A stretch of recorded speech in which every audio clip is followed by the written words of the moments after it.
अस्सलाम वालेकुम क्लास। आज हम पढ़ते हैं अपना next classification system, that is Engler and Prantl classification system. And this Engler and Prantl classification system is fall in phylogenetic system of classification. ठीक है, फाइलोजेनेटिक सिस्टम ऑफ क्लासिफिकेशन की एग्जांपल है Engler and Prantl classification system. Okay जी, इसमें पहले आपने जो introduction है उसके बारे में आपने लिखना है। ठीक है, कि इसके अंदर क्या क्या चीज़ें हैं जो बताई हुई हैं। ओके जी, ये सिस्टम ऑफ क्लासिफिकेशन जो था वो पब्लिश हुआ था नेचर एडिशंस एंड फ्लेजन फेमिलियन जो वॉल्यूम था उसके अंदर। ठीक है, इट्स अ लैटिन एक्चुअली, तो ये आपको इस तरह से प्रोनाउंसिएशन मिलेगी इसकी। 1887 से 1915 में के दरमियान ये जो सिस्टम ऑफ क्लासिफिकेशन है ये पब्लिश हुआ था। इस सिस्टम के अंदर जो मेन फोकस था वो फ्लावर के ऊपर दिया गया था। इस सिस्टम के अकॉर्डिंग उन्होंने कहा कि जो नेकेड यूनिसेक्सुअल फ्लावर्स हैं ना वो प्रिमिटिव हैं।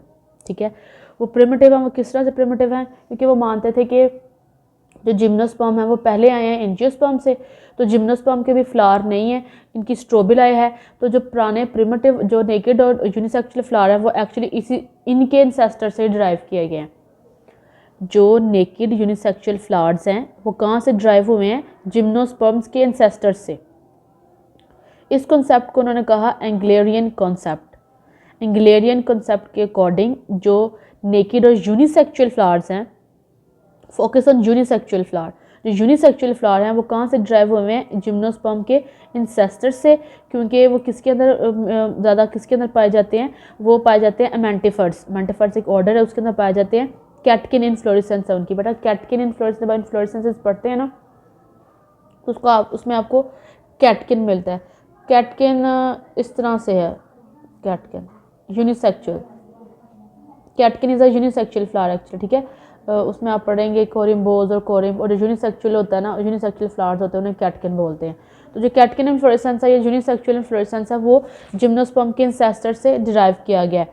और जो बायसेक्सुअल फ्लावर है वो एंजियोस्पर्म के अंदर होते हैं, मतलब मेल और फीमेल दोनों पार्ट प्रेजेंट होते हैं। और जो यूनिसेक्सुअल फ्लावर्स हैं वो जिम्नोस्पर्म के इंसेस्टर से डिवाइड किए गए, ड्राइव किए गए हैं। इसको हम कहते हैं एंग्लेरियन कॉन्सेप्ट। एंग्लेरियन कॉन्सेप्ट के अकॉर्डिंग जो यूनिसेक्सुअल फ्लावर है वो पोलिनेट होते हैं बाय विंड, और जो हर्माफ्रोडाइट हैं या जो बायसेक्सुअल फ्लावर्स हैं उनकी अलग स्ट्रेटजीज़ हैं पोलिनेशन की। क्लियर? ये था इसका इंट्रोडक्शन। अब हम चलते हैं इसकी स्कीम की तरफ। ये बेटा इसकी स्कीम आपको जो है ना अपनी स्क्रीन पे जो वो नज़र आ रही है, एंगुलर पेरेंटल क्लासिफिकेशन सिस्टम। इन्होंने इसको दो ग्रुप्स में डिवाइड किया। एक उन्होंने कह दिया जिम्नोस्पर्माई और एक एंजियोस्पर्माई। ठीक है, इसके अंदर पहले उन्होंने उसको किया जिम्नो डिवीजन एम्ब्रीफाइटा। ठीक है, सिफोनोगैमा। और फिर से उन्होंने उसको जो दूसरी स्कीमेटिक डायग्राम आपको नज़र आ रही है इसमें उन्होंने क्या स्पर्मेटोफाइटा एम्ब्रियोफाइटा, मतलब ये दोनों इनके ही सिस्टम्स हैं। लेकिन पहले उन्होंने ये प्रेजेंट किया, उसके बाद उन्होंने थोड़ा सा मॉडिफाई करके ये सेकंड वाला, मतलब पहले उन्होंने ये वाला यहाँ तक ये जो सिस्टम है ये प्रेजेंट किया, उसके बाद उन्होंने ये एडवांस जिसमें जिम्नोस्पर्म को ज़्यादा एक्सप्लेन किया हुआ है वो उन्होंने एक्सप्लेन किया। क्लियर? इसके अकॉर्डिंग जिम्नोस्पर्म है और एंजियोस्पर्म है। ठीक है, जो एंजियोस्पर्म है उसको आगे से मजीद दो क्लासेस में डिवाइड किया गया, और जिम्नोस्पर्म को उन्होंने 7 ऑर्डर्स में डिवाइड कर दिया डायरेक्ट, लेकिन एंजियोस्पर्म को दो क्लासेस में डिवाइड किया। दो क्लासेस कौन सी हैं? मोनोकोटिलिडन। ठीक है, कौन सी है? मोनोकोटिलिडन और डायकोटिलिडन। उसके बाद मोनोकोटिलिडन जो है वही रहने दिया, डायकोटिलिडन को आगे से मजीद डिवाइड किया।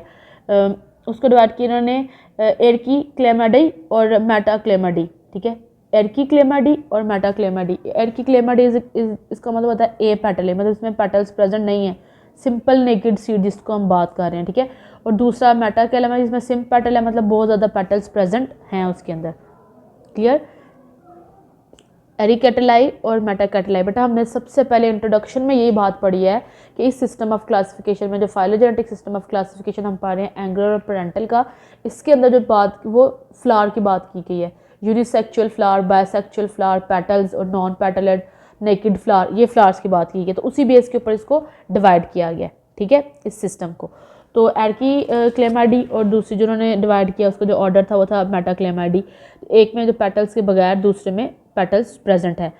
क्रोला जो है पॉलीपेटलस और पेरियंथ और सिंगल और डबल ऑर्डर्स जो उसने बताया 33 ऑर्डर्स 201 फैमिलीज, ये एर्की क्लेमाडी की बात कर रहे हैं। फिर मेटाक्लेमाडी में 11 ऑर्डर्स 57 जो है वो फैमिलीज़ हैं। फिर दोबारा उन्होंने मज़ीद उसको इन्हांस किया जिसके अंदर उन्होंने जिम्नोस्पर्म की भी बात की। जिम्नोस्पर्म के 7 ऑर्डर्स कौन से थे? साइकेडोफेलिकेल्स, साइकडेल्स, बेनिटाटेल्स, जिंकोगोएल्स, कॉनिफेरेल्स, कोडाटेल्स, निटेल्स। जिसमें से जो साइकाडोफेलिकेज है ये सर्वाइव नहीं करता, ये एक्सटिंक्ट हो चुका है। बेनिटाटेल भी एक्सटिंक्ट हो चुका है, कोडाटेल्स भी एक्सटिंक्ट हो चुका है। जो प्रेजेंट हैं वो साइकडेल्स हैं, जिनको गोएल्स हैं, कॉनिफेरेल्स हैं और निटेल्स हैं। क्लियर? एंजियोस्पर्म की तरफ आ जाते हैं। एंजियोस्पर्म की 2 क्लासेस हैं। 2 क्लासेस में first of monocot, dicot. Monocot की 11 ऑर्डर्स 45 फैमिलीज़, डायकोट की 44 ऑर्डर्स 261 फैमिलीज़। फिर एर्की क्लेमाडी और मेटाक्लेमाडी, एक के 33 ऑर्डर्स हैं एर्की क्लेमाडी की और उसकी 11 ऑर्डर्स हैं। ये इनकी क्या है? स्कीम है एंगुलर और पेरेंटल की। अब हम देखते हैं इसके मेरिट्स और डीमेरिट्स। जी मेरिट्स में सबसे पहला इसका मेरिट वही आ जाता है कि ये क्या है? फाइलोजेनेटिक सिस्टम ऑफ क्लासिफिकेशन है। ठीक है, इसको हमने फाइलोजेनेटिक वे में क्या किया हुआ है? डिस्ट्रीब्यूट किया हुआ है। हमने इसकी एवोल्यूशन बताई है कि पहले एवोल्यूशन मोनोकोटिलोडेंस की हुई है, फिर डायकोटिलोडेंस की हुई है, और ये दोनों क्लासेस एंजियोस्पर्म में फॉल करते हैं। इससे पहले जिम्नोस्पर्म थे। जिम्नोस्पर्म जैसे नेकेड व्यूज और सीड्स वाले थे, एंजियोस्पर्म इनक्लोज थे। इसके अंदर हमने एलजी फंजाई के बारे में भी बताया हुआ है। ठीक है, इस सिस्टम के अंदर एलजी के बारे में भी, फंजाई के बारे में, ब्रायोफाइट्स के बारे में भी बात की हुई है। इसके अंदर सारी एवोल्यूशन की बात की गई है। ठीक है, एलजी से लेके हमने डायकोटिलिडेंस तक सारा डिटेल बताई हुई है इस सिस्टम में। तो ये इसका सबसे पहला क्या है? मेरिट है कि हमने जो है ना वो सारी डीलिंग दी है बैक्टीरिया की, फिर एलजी की, फिर फंजाई, ब्रायोफाइट्स, ट्रिडोफाइट्स, जिम्नोस्पर्म, एंजियोस्पर्म। तो अरेंजमेंट इन फाइलोजेनेटिक वे है, तो ये इसका सबसे पहले क्या है? उसका मेरिट है। उसके बाद जिम्नोस्पर्म को बड़ा अच्छी तरह से ट्रीट किया गया। ठीक है, पहले तो आपको पता जो लास्ट हमने पढ़ा उसमें जिम्नोस्पर्म को मोनोकॉट डायकॉट्स के दरमियान में एडजस्ट किया हुआ था। तो इसमें जिम्नोस्पर्म को क्या किया गया? सेपरेटली ट्रीट किया गया एक सिस्टम के अंदर। Third one is accepted world wide. ये काफ़ी अच्छा जो था वो सिस्टम ऑफ क्लासिफिकेशन था। इसके अंदर बहुत सारा फ्लोरा को डिस्कस किया गया था। तो ये वर्ल्ड वाइड क्या था? एक्सेप्टेड था। मतलब लोगों ने इसको कंसिडर किया कि ये वाकई कोई अच्छा सिस्टम ऑफ क्लासिफिकेशन है जिसमें हम क्या कर सकते हैं, अपने सारे जो प्लांट्स हैं उसको जो है ना वो एक्सप्लेन किया गया है। ठीक है, अच्छी तरह से। जिस तरह हम एंजियोस्पर्म की रीजन को बताया गया है, जिम्नोस्पर्म को अलग से क्लास में बताया गया है, फिर उसकी सारी जो 7 ऑर्डर्स हैं उनको डिटेल से पढ़ा गया है, फाइलोजेनी को डिस्कस किया गया। तो ये वर्ल्ड वाइड क्या था? बहुत ज़्यादा एक्सेप्टेड था। फिर इसके अंदर टोटली एबॉलिश कर दिया गया मोनोक्लेमाडी। जो हमने पिछला क्लासिफिकेशन सिस्टम पढ़ा था तो उसमें हमने पढ़ा था कि एक क्लासिफिकेशन सिस्टम है मोनोक्लेमाडी, जो पॉलीपेटली के ऊपर हमने उसको करके तो उसको एक जो है ना ऑर्डर के अंदर किया हुआ है। तो बहुत वो क्या है? डिस्टर्बिंग सा है, जिसकी वजह से पूरा जो सिस्टम ऑफ क्लासिफिकेशन है वो डिस्टर्ब हो रहा है। तो उसको बिल्कुल एबॉलिश कर दिया गया इसके अंदर, और उसकी जो थी उसकी फैमिली, उसको जो डिफरेंट ऑर्डर्स हैं उनके अमांग डिस्ट्रीब्यूट कर दिया गया। फ्री, क्योंकि पॉलीपेटली था तो उसको फ्री पेटल्स के अंदर भी मतलब दूसरे करैक्टर से इसके ऊपर पढ़ के तो उसको उसमें डिवाइड कर दिया गया। उसके बाद ऑर्चिड्स को ट्रीट किया गया। ठीक है, ट्रीटमेंट्स ऑफ ऑर्चिड्स, ग्रासेस के बारे में जो है, ग्रासेस जो ऑर्चिड्स हैं उनकी भी जो प्लेस थी वो सेटिस्फैक्ट्री थी। उनको भी अच्छी तरह से एक्सप्लेन किया गया कि वो कौन कौन से फैमिलीज़ हैं, उनके कौन कौन से ऑर्डर्स हैं, सारा बिल्कुल प्रॉपर वे में। सिम्पेटली कॉरेस्पॉन्ड्स गैमापेटली। फिर सिम्पेटलिस और गैमापेटली जो दोनों चीज़ें हैं बैंथम और हुक्म के अंदर ये जो थी इतनी नहीं थी, तो उसको भी जो है ना उन्होंने यहाँ पे एक्सप्लेन किया। इसके मेरिट्स में चीज़ें आ जाती हैं। नेक्स्ट है इसके डीमेरिट्स। डीमेरिट्स के ये हैं कि फाइलोजेनेटिक सिस्टम था, लेकिन फाइलोजेनेटिक सिस्टम होने के बावजूद भी जो था उन्होंने जो रीजन था ना, मतलब जो एंजियोस्पर्म का जो रीजन है वो एक्सप्लेन नहीं किया गया। देखा हमने थ्योरीज पढ़ी थी, कुछ उसमें से जो थी वो पॉलीफाइलेटिक ओरिजिन था, कुछ मोनोफाइलेटिक ओरिजिन था। तो उन्होंने जो है ना उसका जो पॉलीफाइलेटिक ओरिजिन है, एंजियोस्पर्म का जो एक्सेप्टेड ओरिजिन है वो पॉलीफाइलेटिक है, कि जो एंजियोस्पर्म है वो सिर्फ एक ही जो लीनियज से नहीं आए बल्कि उसकी डिफरेंट लीनियज हैं। ठीक है, पॉलीफाइलेटिक है। तो उसके अंदर एंजियोस्पर्म के रीजन को, उसकी पॉलीफाइलेटिक रीजन को जितना वो एक्सप्लेन नहीं किया गया था, वो अननाउन था इस सिस्टम के अंदर। ठीक है, तो कंसिडर किया गया था कि कुछ जो जिम्नोस्पर्म है वो एक्सटिंक्ट हो गया, उसकी जगह एंजियोस्पर्म राइज, मतलब उसकी जो रीजन है ना वो वेल एक्सप्लेन नहीं था, इसके डीमेरिट्स में जो बात आती है। उसके बाद जो था वो उसकी बात बताई गई थी, जो था फ्लावर्स थे, जो उसके अंदर बात की गई थी फ्लावर्स की, कि derivation of dichlamydeous flower from the monochlamydeous flower, वो भी उसका ऑब्जेक्शनेबल था कि ये ऑब्जेक्शन है कि डाइक्लेमाइडस फ्लावर मोनोक्लेमाइडस फ्लावर से किस तरह ओरिजिनेट कर सकते हैं, ये भी ऑब्जेक्शनेबल बात थी। उसके बाद जो था वो मोनोकॉट्स और डाइकॉट्स के बारे में जो बात की हुई थी, जो ये बात थी कि जो मोनोकोट्स हैं वो बहुत पुराने हैं, ठीक है, और जो डाइकोट्स हैं वो रीसेंट है। लेकिन मोनोकोट्स डाइकोट्स इतने प्रिमिटिव नहीं है, ठीक है, मोनोकोट्स डाइकोट्स में थोड़ा सा डिफरेंस है कि पहले मोनोकोट्स में डाइकोट्स या ये अल्टरनेटिव माने जाते हैं कि मोनोकोट्स डाइकोट्स क्या हैं, ये अल्टरनेटिव हैं, कोरिस्पॉन्ड्स हैं, एक दूसरे के साथ साथ आए हुए हैं।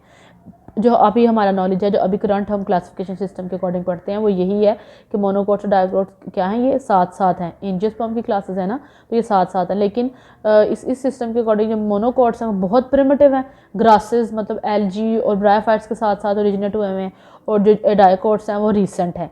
जबकि ये बात गलत है, जो मोनोकोट्स और डाइकोट्स हैं वो कोरिस्पॉन्ड्स हैं, बल्कि वो एक साथ ही क्या हैं, ओरिजिनेट हुए हैं। उसके बाद derivation of bisexual from unisexual flower, ये भी एक्सेप्टेबल बात नहीं थी, ठीक है। उसके बाद जो था कि जो प्लेसेंटेशन है, प्लेसेंटेशन पैरेटल प्लेसेंटेशन या एक्साइल प्लेसेंटेशन, इसके बारे में भी सेटिस्फैक्टरी जो थी वो बात नहीं की हुई थी।